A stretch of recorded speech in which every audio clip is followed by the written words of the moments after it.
السلام علیکم. خوش آمدید دوستان گرامی.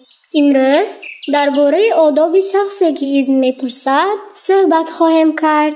اجازت پرسی این برای وارد شدن به خانه اذن پرسیدن است و یا وارد شوی به حجره پدر و مادر و یا مثل آن.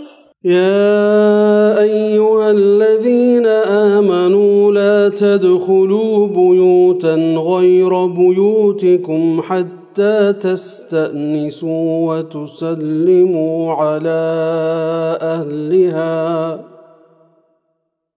وإذا بلغ الأطفال منكم الحلم فليستأذنوا كما استأذن الذين من قبلهم.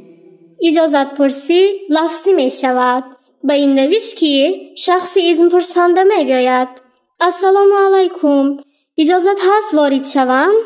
اینچنین اجازت پرسی با تق تق کردنی در می شود، خواه در کشاده باشد خواه پوشیده. هنگام اجازت پرسی آداب این است که در را سخت نکوبد و اینچنین با صدای بلند فریاد نکند. اگر در کشاده باشد روبروی در کشاده نایستد، به طرف راست در و یا چپ آن ایستد.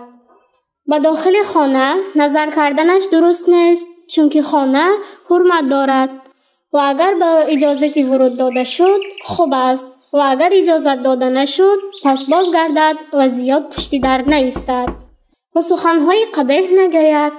سنت اجازت پرسی این است که از 3 بار زیاد تکرار نکند. پیامبر صلی الله علیه و سلم فرمودند اجازت پرسی 3 بار است، اگر اجازت داد وارد شو و الا برگرد.